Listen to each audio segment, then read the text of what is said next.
talking about waiting, and you said the opposite of that really is hurry. And you said hurry corrupts the means to ends we can't stand to postpone. What does that mean? I mean, I think I know what it means, but I want you to explain it, because there's something that is, you got gold there. Yeah, I actually started to get really interested in this. I think even after writing the book, I started to get really interested in the seven deadly sins. No, actually, I was writing about it in the book as well.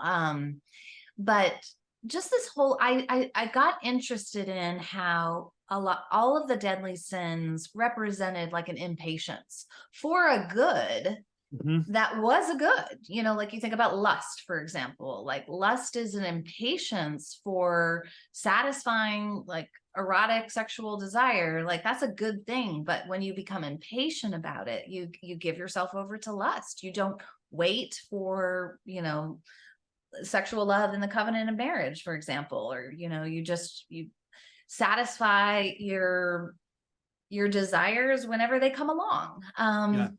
Greed, as an example too, that you could think about. So often greed might not look like the person who never gives, you know what I mean, or like never or doesn't, or just doesn't care about anybody. It could be the person who does care. They think, I do care for the poor, or I would give to the church, but what I really need to do right now is sort of shore up my retirement account. Like for me right now, like, so that idea of like, I'm just postponing some of these things. I'm really kind of hurried.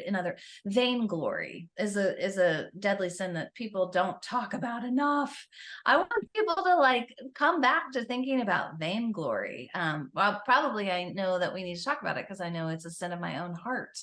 But vainglory, and a lot of this is taken from Rebecca DeYoung's book, Glittering Vices. But she talks about how vainglory is so much about the shortcut.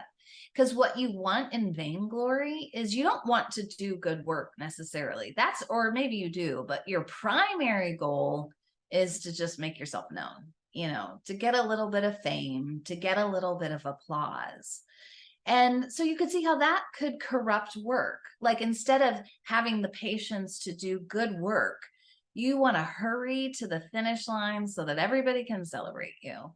So that's what I mean by that, is just that there's an impatience in the human soul and it could be impatience for a good thing. I think we forget that so often sin is not about the bad thing we want, but about the maybe very good thing we want, but that we have to have it in our way. So the fruit, I mean, we could just look back into the garden. The fruit was forbidden. I mean, it's probably a bad example because, I mean, there was just like, the fruit was forbidden, but it was beautiful, and fruit, there were other trees that were producing fruit in the garden that were given for the good of Adam and Eve, so we think, and I think we're seduced by the enemy to think that, oh, well, sin will always be those like very obvious things that like, well, of course you shouldn't want that.